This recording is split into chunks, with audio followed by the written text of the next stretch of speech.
All right. Well, I've only got one more thing to cover. All right. Again, it's the whole someone else to blame. All right. And you're not going to believe this story. I mean, you may believe it, but you may not believe it. Okay. I mean, it's just ludicrous. All right. When I read this, I was just like, you got to be fucking kidding me. And again, it's everybody needs to bend to me because I have an issue. Okay. So everybody around me needs to fix it because I have a problem. All right. Well, I'm strapping in so that I can conform to whatever this person's problem is. Right.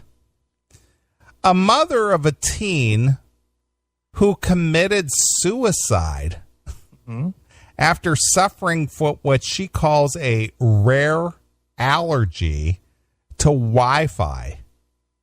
What? I knew you would love this. Being an IT guy and all. She had a rare allergy to Wi-Fi. Is accusing her daughter's school of failing to protect her. Stop it.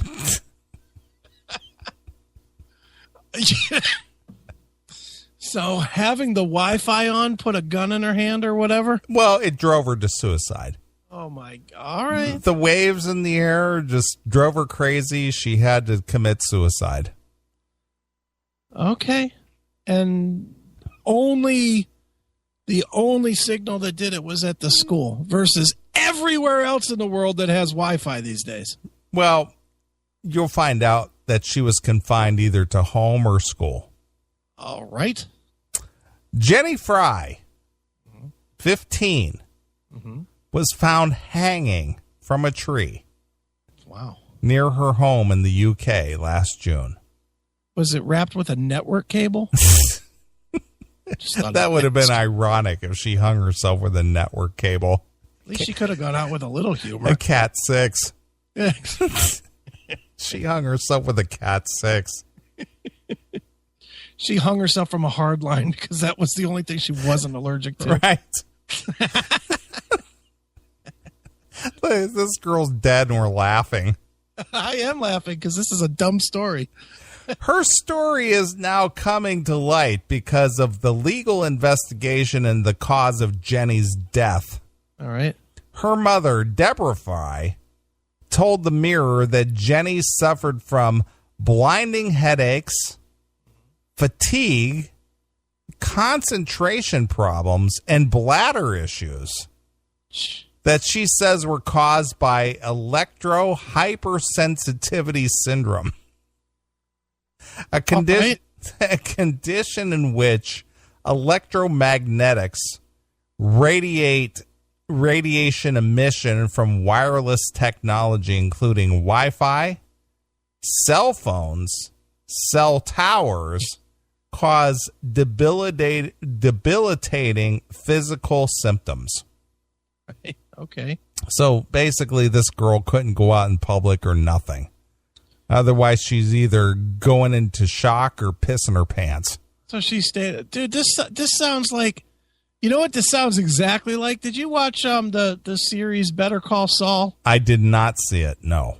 Well, that was the takeoff of Breaking Bad. Yeah. Yeah. Well, and it's like a prequel to Breaking Bad. It's about the lawyer. And he has a partner in his law firm that is the guy that, what's his name from, he was in Laverne and Shirley, and he was also in Spinal Tap. Oh, Kean. Yeah. Michael Kean? Whatever his name is. Michael Keenan? Keenan. Yeah, Keenan. He's in this, and they stay in a house with no electricity, and they have to leave all their phones and everything in the mailbox because he's allergic to anything electronic. Right.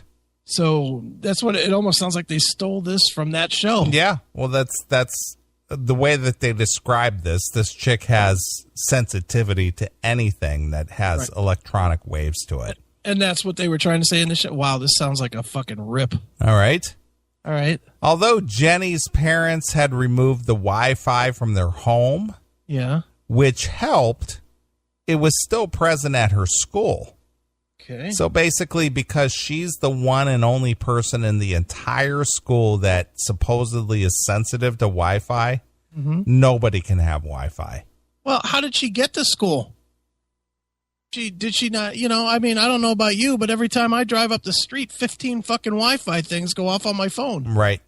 So did her fucking brain not explode driving to school? I don't know. I mean, I think they should have made everybody on the path to the school. Turn their, unplug their router. Yeah. Jenny's coming through. Unplug your router. Yeah, everybody has to turn off their internet from 6 to 8 in the morning. Yeah. Otherwise, you're going to be subjected to liability. Yeah. What the hell? Both Jenny and I were fine at home, but Jenny continued to be ill at school in certain areas, said Fry. So why don't you keep her home? Yeah. Well, again, this is where I was going to go with this. If you knew the risk, why don't you homeschool? Yeah, no shit. Yeah. Don't expect everybody to adjust to you. See, this is where we're at in this world anymore. Everybody needs to adjust to you. Yeah. You don't adjust to society. Everybody needs to adjust to you. Right. Jenny received several detentions in school, not for being disruptive in class, but she'd often have to leave the classroom to find an area away from the Wi-Fi where she could concentrate. Wow. So for everybody else, an internet slowdown was bad. For her, it made her fucking day better. Yeah. Wow. So more or less, my suspicion, and I'm not a doctor, obviously, she had some kind of social disorder. Right. And when she could, as long as she was away from people and stuff, she was fine. But if she had to be in the crowd or whatever, then there was an issue and she couldn't concentrate. What if her parents had a microwave? I don't know. Or a cell phone? Well, that's the thing, that they kind of cleansed their whole house of Wi-Fi and cell phones and everything else. Jesus. Fry had shared information about Wi-Fi's potential problems with the head teacher of Jenny's school. Yeah. But according to Fry, Duffy told her there was an equal amount of information that shows Wi-Fi is harmless. Okay. So they argued against it, said, yeah, you're full of shit. Right. There's nothing wrong with Wi-Fi. I also had the heated exchange with teachers telling them Jenny was allergic to Wi-Fi and that it made no sense making her take detentions in rooms that were making her ill. Why did you take her to school, you shit fuck? The least they could do was allow her to take them in rooms where they felt where she was able to concentrate, but they wouldn't listen. Yeah. Fry believes Jenny's suicide attempt was meant to be a cry for help. A police statement said that on the day Jenny died, she had texted a friend twice, so I guess cell phone didn't bother. She got a cell phone? Yeah. Cell phones didn't bother her, but it was the Wi-Fi. Yeah, cell phones have what? Internet? Right. Telling the friend of her intentions to commit suicide and stating where she was, according to the Mirror. Wow. But her friend didn't have her phone with her to see the text in time. Wouldn't it have been ironic if her friend didn't get the text because they had bad Wi-Fi where she was? Right. Fuck, I missed it because there was no Wi-Fi here. Right. Hail and kill, caller. You're on the air. Hey, does this mean Moogle's allergic to work and he's going to hang himself? I started thinking, when you started reading this story, I started thinking that's his problem. Who knows who knows what affects the Moogle master? It's just a thought. It is a thought. All right, boys. Hail and kill. Hail and kill. Jenny left letters for us where she said she couldn't cope with her allergies from Wi-Fi anymore. Fry told the Telegraph she left them for us in case things went too far, but I don't believe she wanted to die. Right. Fry is facing an uphill battle since EHS is not universally recognized as a medical diagnosis. Okay. A 2005 report from the World Health Organization found that, well, what are you looking at? The Aora Rocks thing? Yes. Yeah, he's got the foil hat. Yeah, foil hat and the foil gloves. All right. A 2005 report from the World Health Organization found that well-controlled double-blind studies have shown that EHS symptoms did not correlate with exposure to electromagnetic fields. Still, the World Health Organization concluded the symptoms were certainly real and can vary widely in their severity. Whatever it's caused, EHS can be disabling problem for the affected individual. Wow. What was the Wi-Fi password for the house? I'm choking 69. Right. Jesus. Well, see, here again, I agree with you. If this is real, yeah, and they know that it existed in the school, and most modern schools these days use Wi-Fi and use iPads and, the various things for, teaching. This isn't the place for this kid. Yeah. Well, how about this, dude? You got a steak restaurant there? Somewhere Sure. around here? Yeah, sure. The Ruth Chris. Okay, the Ruth Chris, good one. They cook on like an open fire, right? Yes. Okay. You know that if you sit a baby on that fire, they're going to get burned, right? Exactly. So what do? Do you take them there anyway? Do you put them on the stove? No, of course not. This person put their fucking kid on the stove. I understand. That's what I'm saying. They're aware that this is potentially a risk. Yeah. But yet they kept sending this kid to school every day. Yeah. Child abuse. Pretty much. Too bad the parents didn't hang with her. But you see, the school is supposed to change everything for this one student. Yeah. Look, I feel that, I feel bad that the kid is dead and all that, but that's fucked up, man. Just stop sending the kid to the school. Yeah. Especially if you know the risk exists. Yeah. Exactly. Makes no sense. Ridiculous.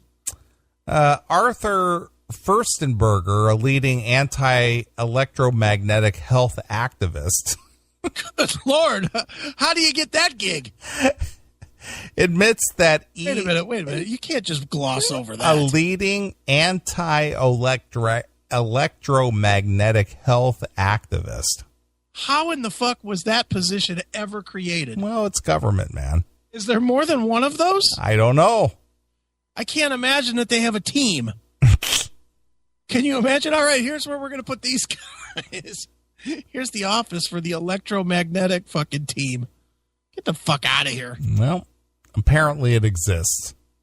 Yeah, one guy. All right, go ahead.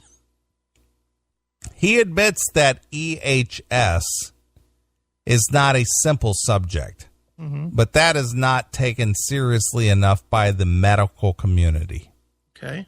Furstenberger believes that there are genuine health issues stemming from the escalation of wireless technology and that schools have a responsibility to keep children safe. So, again, there might be one of you out there that have some kind of, negative effect from, modern technology. So if you are affected by this, nobody should have it. What do you think has killed more kids in a school in the last 5 years? Wi-Fi or forks? Honestly, what do you think has killed more kids? Hard to say. I would say forks. It'd be forks. Of course. Because that's more logical. That's a logical thought process. But they're not advocating to have the forks removed from No, of course school. not. What do you think has killed more kids? bus accidents or Wi-Fi? I would say bus accidents. How about in schools? Fucking how about somebody falling down and breaking their head trying to tie their shoes or Wi-Fi? It's always going to be something more than Wi-Fi. Yeah, I know, but the thing is that you always have to key in on the exception to the rule. Yeah. Because that's the one that didn't get addressed. How many kids have been killed by Wi-Fi? I'm looking it up right now. Forbes has, first thing that comes up, Forbes has a thing. Wi-Fi exposure isn't killing your kids. All right, go ahead. Well, this all boils down to, somebody trying to capitalize and file a lawsuit. Right. And get monetary gain from their loss. Yeah. Well, feel bad that her kid committed suicide, but you know what?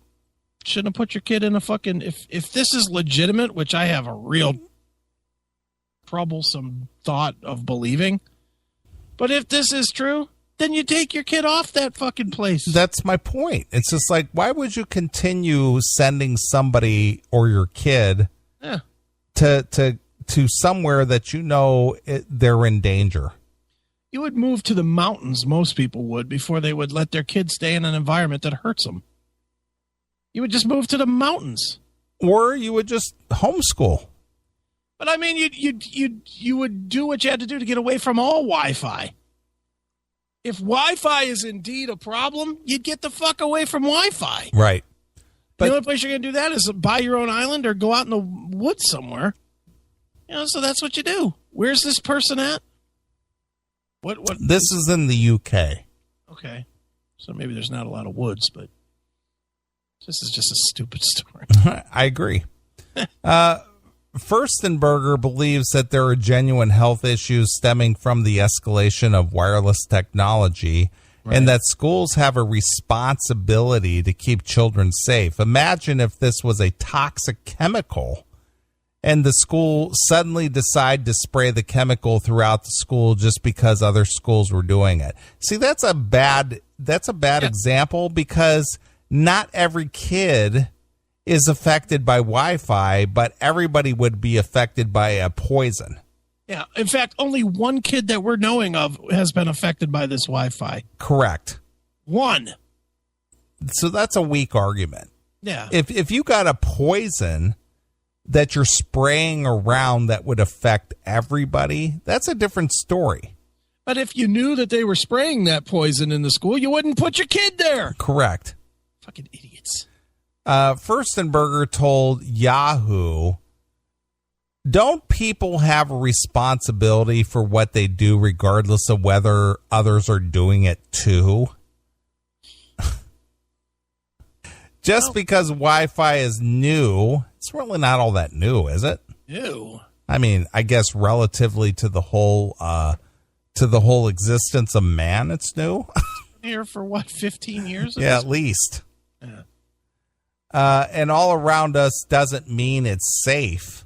For I told the Telegraph, Wi-Fi and children do not mix. Wi-Fi and children do not mix. It's not affecting anybody else but your kid. Yeah. Much more research needs to be done into this, because I believe, see, there's the key right there. I believe that Wi-Fi killed my daughter. Well, he's the expert. Jennifer's parents are now trying to raise awareness about the dangers of Wi-Fi. Right. I am not against a bit of technology, but I do feel schools should be aware that some children are going to be sensitive to it and reduce its use. Right. That's it.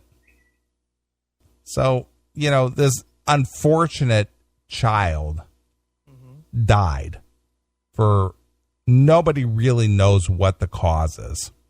Kid could have had a mental illness for all we know. Right.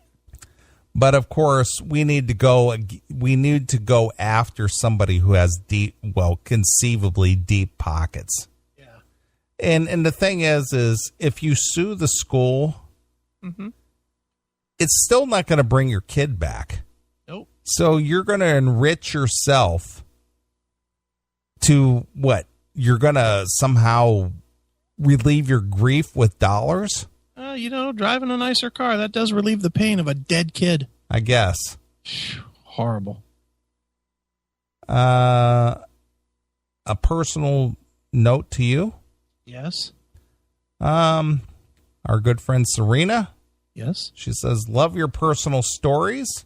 Thank you. I will buy Chris's book. Haven't yet, and we'll buy yours whenever it comes out. Fast cars and fast chicks. That's the name of my book, I guess. Fast cars and fast chicks. But anyway, that's it. That's it. 2015, Dunzo. Gone. It's the over. End, and what a way to end. 2015.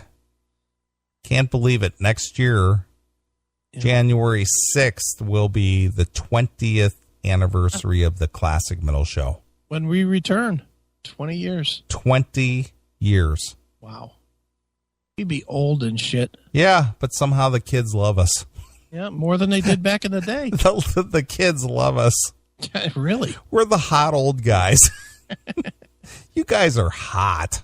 It is amazing, though, that we have I think we have a bigger audience now than when you were on commercial. Absolutely, I agree. It's amazing. But it's technology that's helped that as well. Yeah, but you had a pretty good audience. I did have a good audience, but it was a local audience. But we have now a worldwide audience. Yep, we sure do, Rev. I mean, Neeley. Just call me Rev Neeley. Yeah, I'll call you Moose Neil. Moose Knuckle. Moose Knuckle Neeley. Right. Yeah, that's your new name. Sure. And I'll be Black Metal Chris. Exactly. But it's been a great year. It has. 2015 has been a fantastic year for the Classic Metal Show. It's been, I would say that it's been the strongest year that we've experienced. Yeah, I don't disagree. It was definitely strong. And my God, the numbers sure played that way. And, the audio, I think, was the best. Agree. I think we only had one, maybe two times the whole year that was fucky. Any kind of real, and they were when we were traveling. Pretty much. When we were at the museum that first weekend. Yeah, exactly. Yeah. And, the audience keeps growing. The chat room keeps growing. Yep. People bought shirts this year. So, it's been a good year. I've got no complaints. I think that the funny was there.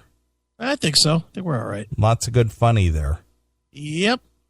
And, we're going to be back next year. We're going to do it again. Yeah.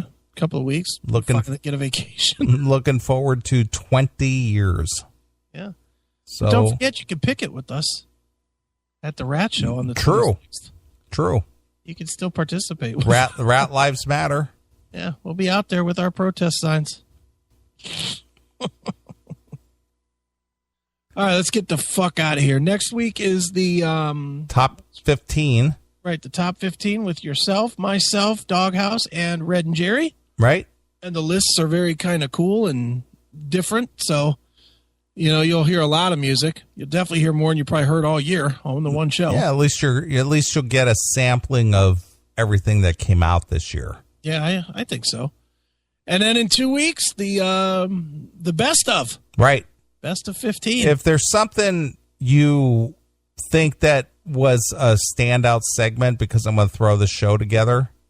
If there's something that you think was a good standout segment for you personally, hit me up, request at theclassicmetalshow.com. And don't do any that were solo shows, because those will not be. Yeah. Right? That's right. Just hit me up with a segment. Hey, I thought, such and such segment was funny. I mean, what I'm saying is it has to be me and you. Yeah, correct. It can't be me and John or you and Otherwise, him or I'm putting the show together regardless. Right. But if there's something that you personally thought was funny, just hit me up on the email request at theclassicmetalshow.com, and I will credit that segment to you. There you go. All right. All right. Sounds good. Sounds good to me. All right. Well, we'll be back. Merry Christmas, Happy New Year, all that, sentimental bullshit. And for Dominic, Happy Hanukkah to our Jewish friends. Right. Exactly. And we'll be back January 2nd. We'll be back in the new year. That's right. All right. As always, Mr. Aiken, I will let you pick the departing song if you got something in mind. All right. Should we go out peaceful or should we go out rocking? That's your call.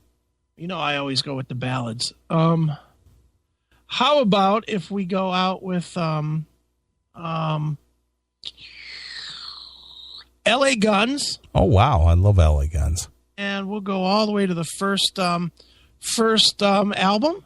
Really? LA Guns, huh? We'll go with what is that song? One More Reason.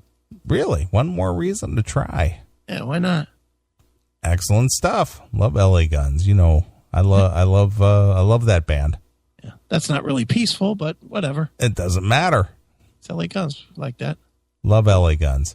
All right, guys and gals, thanks for a great 2015. We'll be back in the new year. Have a safe and enjoyable holiday. Merry Christmas, Happy New Year, blah, blah, blah. And thanks for hanging with us for so long. That's right. All right, we're out of here. I'm going to leave you with LA Guns by way of Chris's request. So until 3 weeks from now, yep. This is Neeley along with my very good friend, Chris Hagen. We're gone. Happy New Year. See ya. Bye, kids.